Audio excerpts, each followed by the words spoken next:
pousse à nous remettre quotidiennement en question.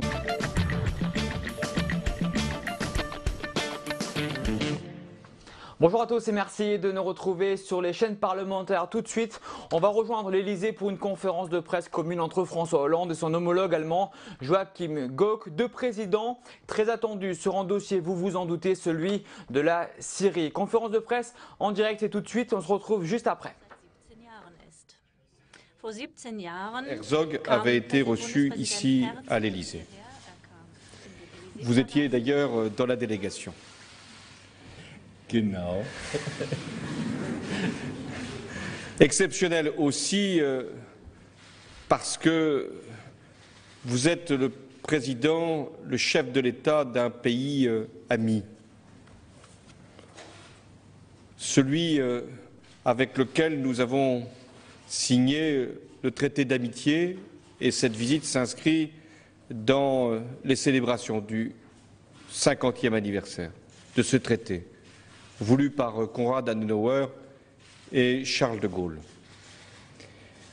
C'est une visite exceptionnelle parce que vous êtes aussi un président exceptionnel, par votre histoire, par les luttes que vous avez menées, au temps où il y avait encore deux Allemagnes, mais également par les responsabilités qui vous avaient été confiées pour la gestion de ce qu'on appelle les dossiers de la Stasi. Et vous y avez fait preuve à la fois de sagesse, de courage et de responsabilité. C'est enfin une visite exceptionnelle parce que vous avez décidé, à mon invitation, mais vous en aviez déjà l'intention, de marquer votre séjour en France par des moments lourds de signification. D'abord, aller déposer une gerbe en hommage aux victimes de la Première Guerre mondiale sur la tombe du soldat inconnu. C'est ce que vous ferez. Mais surtout, pour vous rendre au village martyr d'Oradour-sur-Glane, là où jamais aucune haute personnalité allemande n'y était venue.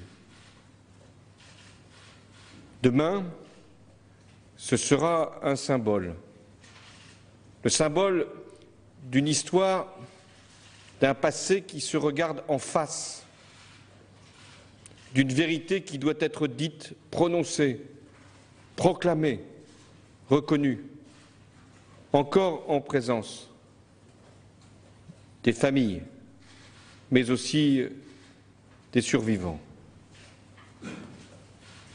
Vous avez fait ce choix, il vous honore, et en même temps, il nous oblige à aller, une fois reconnu le passé, dans la préparation audacieuse de l'avenir.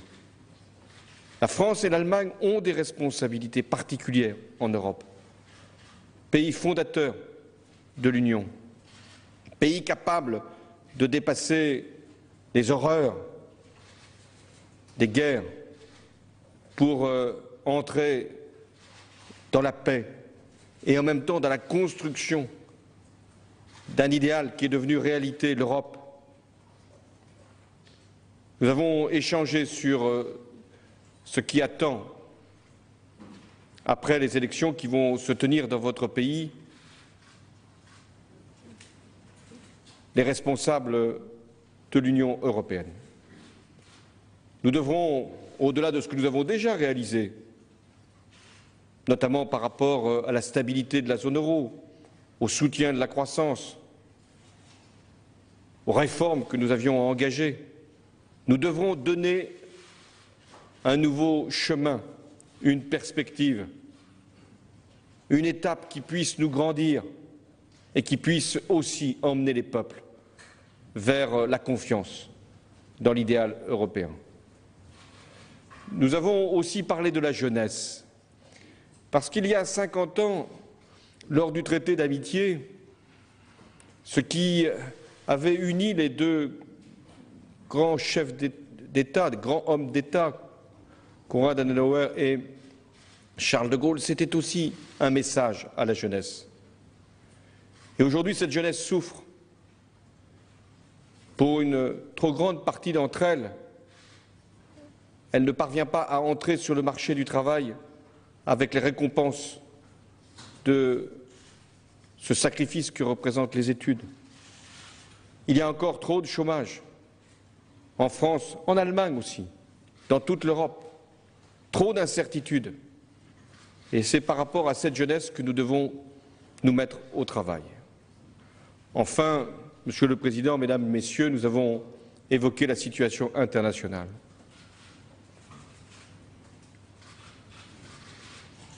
J'ai évoqué les tragédies du passé. Il y a aussi les tragédies du présent. Quand un massacre chimique se produit, quand le monde en est informé, quand les preuves sont livrées, quand les coupables sont connus, alors il doit y avoir une réponse. Cette réponse, elle est attendue de la communauté internationale. Et nous nous retrouvons, président allemand, président français, pour exprimer la même indignation, la même condamnation et en même temps la même espérance que la Syrie pourra connaître une solution politique. Nous aurons l'occasion d'en reparler dans d'autres moments, dans d'autres instances, mais c'est l'Europe qui doit aussi se réunir sur ce dossier. Elle le fera, chacun avec sa responsabilité. La France assumera la sienne. Merci, Monsieur le Président. Ja, Herr Präsident, meine Damen und Herren, Monsieur le Président, Sie müssen sich Mesdames, einmal vorstellen, dass Messieurs, in diesem Moment ganz unterschiedliche d'imaginer Jahre vor meinem inneren Auge stehen. que Das en erste cet ist das Jahr instant, j'ai des époques très différentes devant le regard. Tout d'abord, l'année 1940, l'année de ma naissance. Imaginez les rapports entre nos pays, l'année de ma naissance. Ensuite, une année très personnelle, 1955. J'étais lycéen, âgé de 15 ans, qui habitait en RDA, donc la partie de l'Allemagne sous occupation soviétique. Ce lycéen qui passe l'été à Saarbrück vient passer une journée à Paris.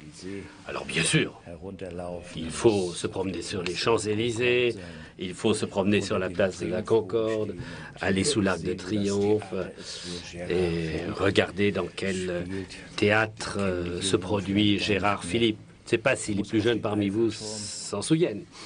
Il faut aller sur la Tour Eiffel. Tout cela était au programme. Et ce jeune homme fait cette expérience, mais ce n'est pas son monde, ce n'est pas son univers. Après cette escapade, il retournera dans un pays qui, 6 ans plus tard, érigera un mur, lequel empêchera à ce jeune homme non seulement de retourner à Paris, mais d'aller où que ce soit dans le monde. Et puis, l'année 1989. Lorsque soudain l'Est de l'Europe comprend le prix de la liberté et l'importance de la démocratie et décide de rejoindre cette Europe. Et puis mettez-vous à mes côtés dans la limousine de l'État français pour monter les Champs-Élysées, entouré par cette grande escorte et cette splendeur française qui n'est qu'un rêve en Allemagne. Les chevaux, le soleil, la lumière, les couleurs, ce président, ce château. Oui, oui, oui, oui. Voilà, là vous avez un peu la toile de fond personnelle qui m'anime en quelque sorte et que je ne veux pas vous dissimuler. Moi je commence avec tout cela, cette visite d'État, parce que nous ne sommes pas que des États l'un à côté de l'autre, mais nous sommes des hommes qui vivent dans ces États et des citoyens qui donnent leur forme à ces États. Et si vous avez cela à l'esprit, vous pouvez comprendre que pour moi, cette visite d'État a une dimension historique, pas simplement parce que cela fait de longues années qu'il n'y en a pas eu. Et c'est vrai, j'étais dans la délégation parce qu'à l'époque, moi, on m'avait surnommé le pasteur de la Révolution parce que j'étais le porte-parole d'un mouvement citoyen. Vous vous en êtes rendu compte? Eh bien, cela m'émeut et je vous en sais gré. Alors je suis là devant vous et je ne peux que vous rejoindre de tout cœur dans vos propos. Nous nous rencontrons, nous aurons terminé les célébrations du 50 ans du traité de l'Élysée cet été. Vous êtes venus nous voir, nous avons eu un très beau concert, il y a eu des rencontres formidables. Et dans quelques jours, je vais de nouveau prendre la parole à des Français et à des Allemands qui, depuis des années, militent pour les jumelages entre nos deux pays.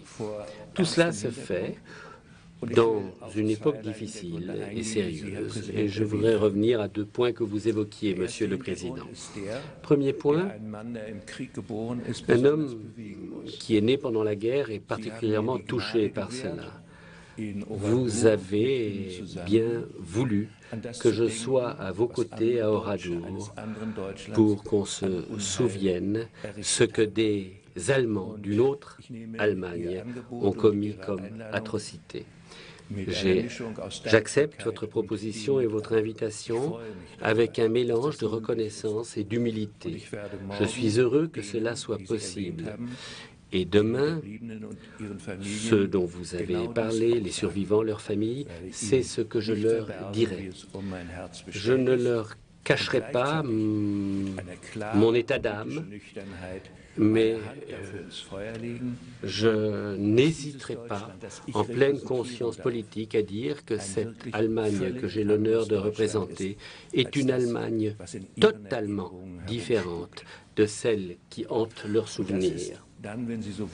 Et pour moi, c'est pour moi le point culminant émotionnel d'une visite dont je me réjouis grandement, même s'il n'y avait pas eu cet événement tout à fait marquant.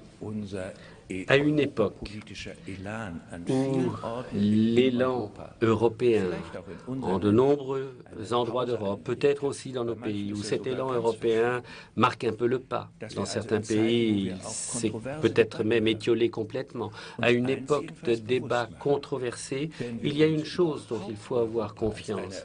Si nous voulons que l'Europe soit un succès, eh bien à ce moment-là, elle ne pourra pas l'être si nous sommes l'un contre l'autre. Elle ne pourra l'être que si nous sommes ensemble. Et cet ensemble des Français et des Allemands, c'est quelque chose qu'il faut parfois reprendre très naturellement, parce que ce sont des valeurs de base que nous avons en commun. Et puis parfois, il y a des questions de politique économique, de politique du marché de l'emploi, de politique. Parfois, ce sont des conquêtes plus difficiles. Tout ne va pas de soi. Tout n'est pas évident. Beaucoup de choses appellent un travail acharné et la recherche incessante de compromis. Certains de ces compromis sont source de joie, d'autres compromis sont source de contrariété. Nous ne savons pas quels sont les compromis auxquels nous allons arriver par rapport à l'Europe.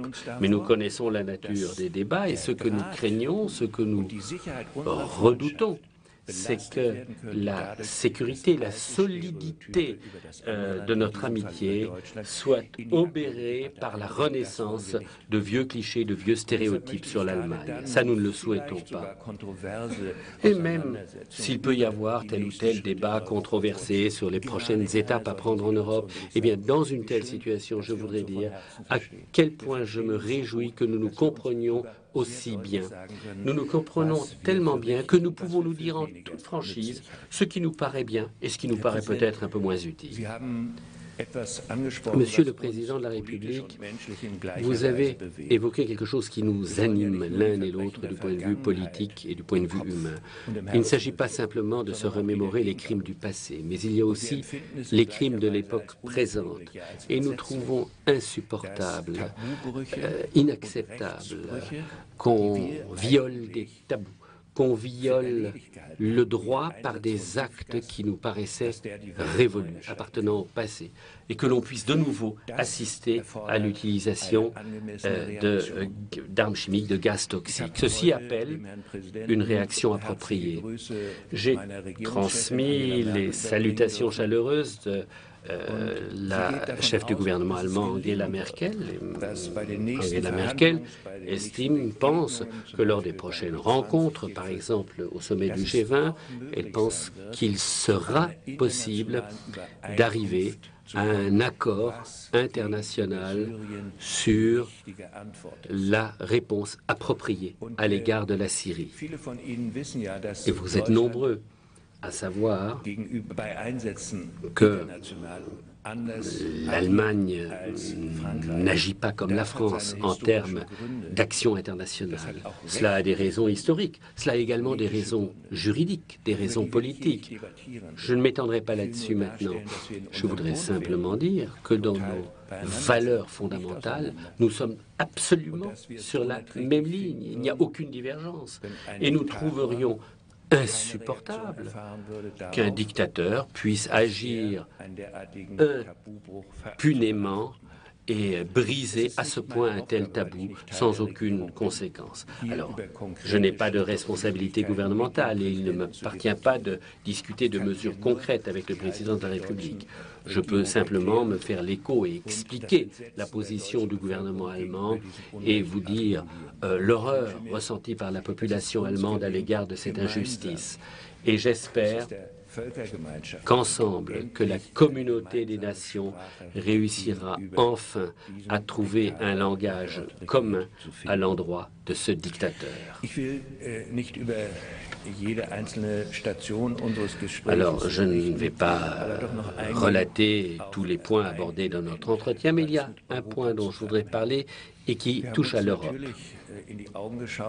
Bien sûr, nous nous sommes regardés dans les yeux en pensant forcément aux jeunes, à la jeunesse. J'ai des petits-enfants qui ont l'âge de jeunes gens et de jeunes filles qui, notamment dans l'Est et dans le Sud de l'Europe, n'ont aucune perspective et sont au chômage. Lorsque l'on a une moyenne européenne de 26%, en tout cas beaucoup plus de 20% de chômage des jeunes en Europe, c'est intenable à terme.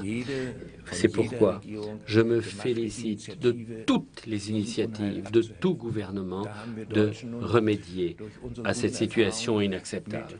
Alors bien sûr, l'Allemagne, qui peut se prévaloir de son système de formation duale, son système en alternance, a quelque chose à proposer.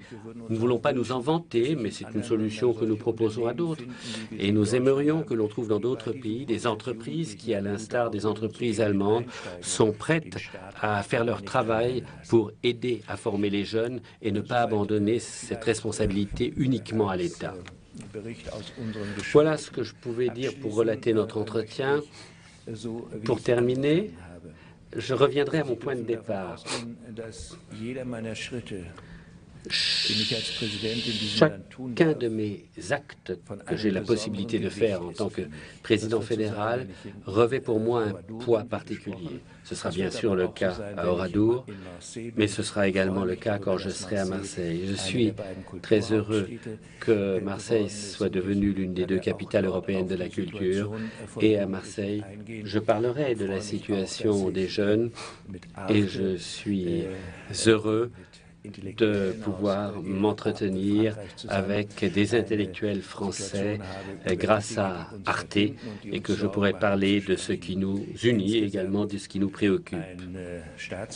C'est donc, en résumé, une visite d'État sur laquelle rayonne le soleil au sens figuré mais aussi au sens propre. Vous avez devant vous un président heureux. Mireille Le Marestier, France Info. Monsieur le Président, en cas de vote positif du Congrès américain à une intervention en Syrie, est-ce que vous êtes prêt à accepter ou demander ou proposer un vote du Parlement français? Nous n'en sommes pas encore là. Demain, le Parlement est réuni pour débattre des informations qui lui ont été communiquées. C'était hier par le Premier ministre, les ministres des Affaires étrangères, de la Défense. Tout ce dont nous pouvions disposer a été livré. Qu'en ressort-il? D'abord, le massacre chimique du 21 août est établi. Les preuves sont là et nul ne peut les contester. Il y a bien eu utilisation d'armes chimiques. Que savons-nous? Que c'est le régime de Bachar el-Assad qui est le seul en Syrie à détenir ces armes, à en contrôler les stocks, le seul à pouvoir utiliser la technique qui a été employée. Nous savons aussi que le quartier qui a été frappé est contrôlé par l'opposition, est un nœud de communication stratégique. Une incertitude qui demeure, c'est la nature du gaz mortel qui a été utilisé, même si, je l'affirme ici, nous avons les éléments en notre possession, comme en celle des alliés, qui indiquent que c'est le sarin. Que devons-nous en conclure? Qu'il y a eu violation d'un protocole international essentiel, celui qui établit il y a 90 ans, interdit l'usage des armes chimiques. Et donc, une telle utilisation, gazer une population, ce crime-là ne peut pas rester impuni. Sinon, c'est le risque de la récidive, c'est la menace de l'extension, et c'est la sécurité, pas simplement des Syriens, pas simplement de la région, la sécurité du monde qui est en cause. Une large coalition doit donc être formée au plan international, avec les États-Unis, qui vont bientôt prendre la décision, avec l'Europe, et il y aura des réunions ces prochains jours au niveau européen, avec les pays arabes qui se sont déjà prononcés. Parallèlement, tout doit être fait pour rechercher obstinément une solution politique avec toutes les parties prenantes, je dis bien toutes les parties prenantes.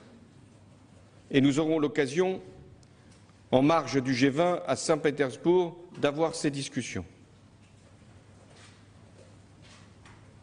Je m'adresserai aux Français lorsque je disposerai de tous les éléments qui puissent fonder ma décision. Et j'exercerai ma responsabilité dans un seul intérêt, celui de la France, celui de notre sécurité, mais également des valeurs dont notre pays, et pas seulement notre pays, nous sommes porteurs. Telle est la réponse que je veux vous apporter. C'est Alice Fröder, Télévision allemande, première chaîne, ARD. Monsieur le Président, fühlen Sie sich in der Syrien-Frage in Europa allein gelassen? Syrienne, vous vous sentez isolé en Europe et qu'attendez-vous sur ce plan du gouvernement allemand? Vous avez entendu le président Gauck. J'ai également eu des entretiens avec la chancelière Angela Merkel. Je suis en relation avec les principaux chefs de gouvernement européens. Il y aura une rencontre à Saint-Pétersbourg entre Européens.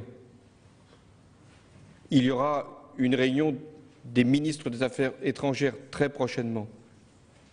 Nous partageons tous la même indignation. Nous condamnons ce qui s'est produit, un massacre chimique. Personne n'a de doute sur l'origine de ces armes et celui qui en a fait usage. Après, si les réponses politiques peuvent être les mêmes, il y a des responsabilités différentes, il y a des traditions différentes, il y a des capacités différentes. Chacun des gouvernements, des États, doit prendre à sa place sa responsabilité. Celle de la France est éminente, particulière en Europe. Et donc, nous aurons à être, pour ce qui nous concerne, non seulement en pleine solidarité avec les Européens, je ne conçois pas l'action de la France séparée, mais en même temps, nous aurons à prendre une responsabilité de plus compte tenu de ce qu'est la France. Adrien Gindre, BFM TV. Bonjour Monsieur le Président. Dans la perspective de cette intervention en Syrie, Bachar el-Assad promet des répercussions négatives sur les intérêts français. Êtes-vous prêt à exposer la France à ces répercussions négatives? Et puis par ailleurs, vous l'évoquiez il y a quelques instants, vous serez au G20 jeudi et vendredi. Verrez-vous le président Poutine dans un entretien bilatéral? Et croyez-vous qu'une solution politique puisse être trouvée à l'occasion de ce sommet? D'abord, j'ai lu dans un journal français l'entretien qui a été accordé à Bachar el-Assad. C'est la différence entre une dictature et une démocratie. C'est que dans une démocratie, un dictateur peut s'exprimer dans un journal, y compris pour insulter ses dirigeants. Je parle des dirigeants du pays, pas du journal. Pour proférer des mensonges, notamment sur le chimique, laissant croire qu'il ne disposait pas de stock. Et enfin, pour effectivement menacer le peuple français. À cette lecture, je suis sorti renforcé encore dans ma détermination. Et celles et ceux qui avaient des doutes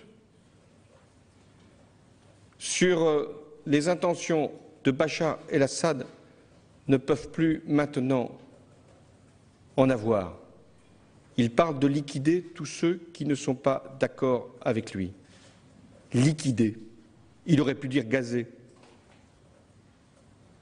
Est-ce que nous devons prendre toutes les dispositions en matière de sécurité? Oui, nous les avons déjà prises, parce que ces menaces existent depuis longtemps et parce que nous sommes d'une extrême vigilance. Mais la menace la plus sérieuse, ce serait de le laisser faire. Ce serait de lui permettre de continuer à utiliser des armes chimiques. Ce serait de le laisser massacrer une partie de sa population et menacer l'ensemble de la région.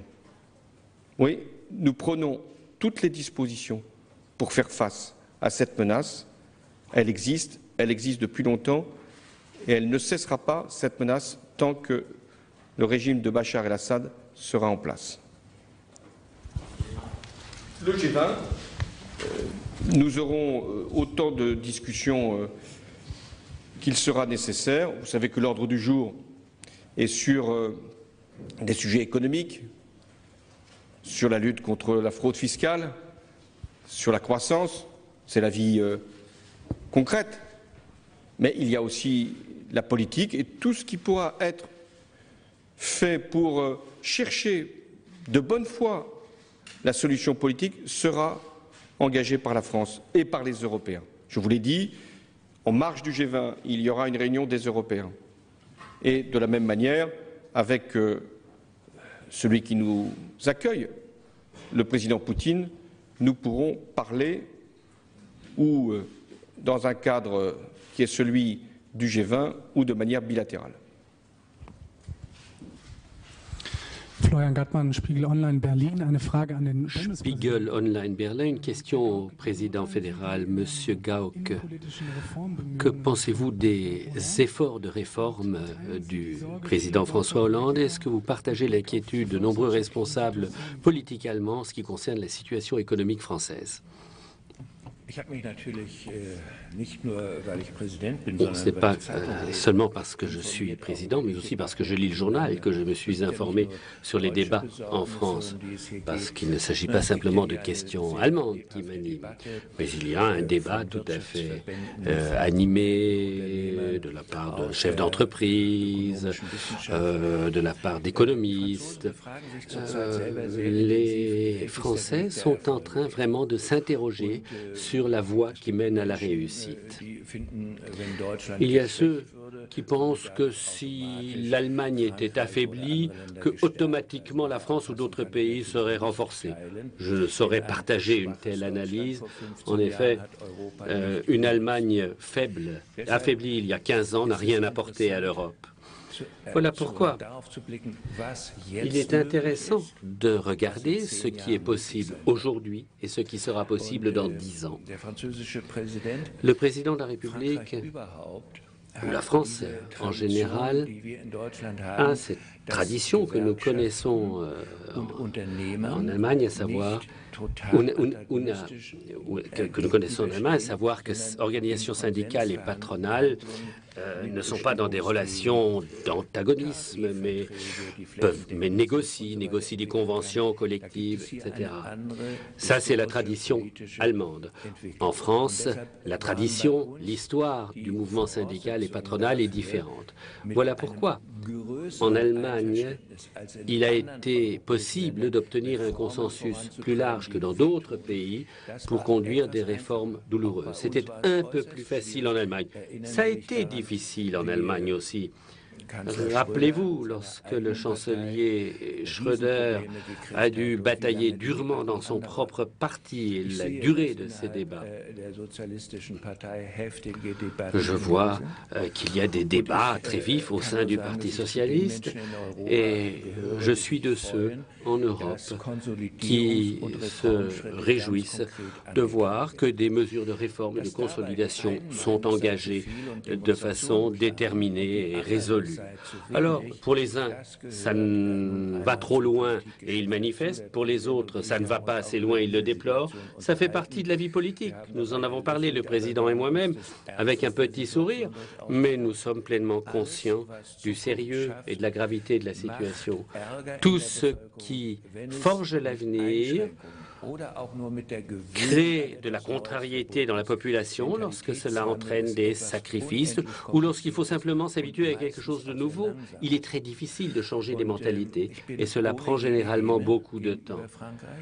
Et je sais gré à la France qu'après la guerre, nous ayons réussi à avoir cette action conjointe des organisations syndicales et patronale en Allemagne. Alors, on voit très bien que les salariés sont moins puissants que les patrons en Allemagne. Il y a beaucoup de contrats de travail précaires. Mais globalement, cela a été une voie couronnée de succès. Autrement dit, le courage pour la réforme a été récompensé. Et c'est pourquoi je souhaite que les débats dans les pays qui ont besoin de réformes, que ces débats intérieurs ne s'immobilisent pas, mais au contraire s'accélèrent. Et d'ailleurs, il ne faudra pas attendre beaucoup de temps avant qu'il y ait un débat sur la réforme en Allemagne. Tous ceux qui pensent que nous sommes au royaume des bienheureux se trompent. Il y a un certain nombre de raisons, et le gouvernement actuel le sait, tout comme ceux qui souhaiteraient arriver aux affaires. Il y a un certain nombre de circonstances qui font qu'en Allemagne, nous aurons des réformes à conduire. Je ne sais pas comment la population réagit, mais nous avons fait l'expérience que l'effort est payant et que d'accepter certains sacrifices peut servir le bien général, le bien commun.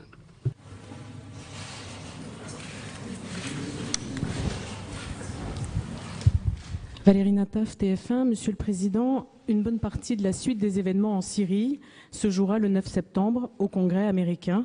Est-ce que vous êtes confiant dans l'issue de ce vote? Et si le Congrès refusait le feu vert à Barack Obama, que feriez-vous? Je ne me pose pas les questions avant qu'elles aient été révélées. J'essaye de traiter les questions que je connais.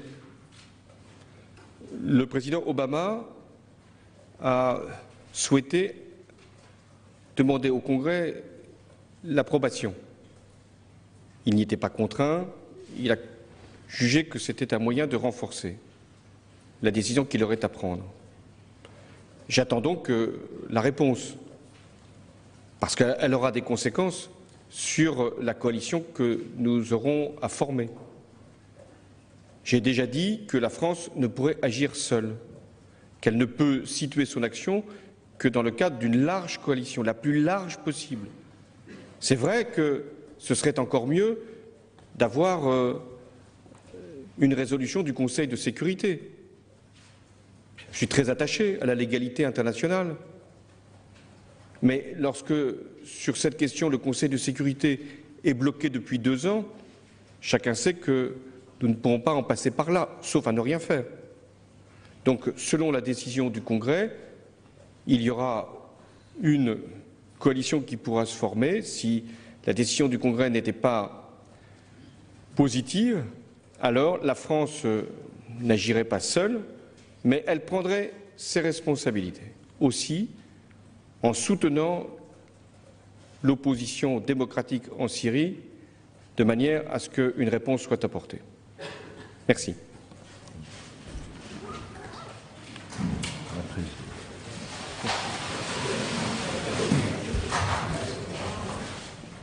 Voilà pour cette conférence de presse commune entre François Hollande et son homologue allemand Joachim Gauck. Il était question, vous l'avez entendu, et bien évidemment de la Syrie. Il doit y avoir une réponse après le massacre du 21 août, a indiqué le chef de l'État avec, vous l'avez vu, beaucoup de fermeté. Le chef de l'État qui devrait s'exprimer, il a dit, dans quelques jours devant les Français. Le président, à côté de lui, de la République fédérale Allemagne, lui, vous l'avez vu, il s'est montré plus prudent et prône un accord international.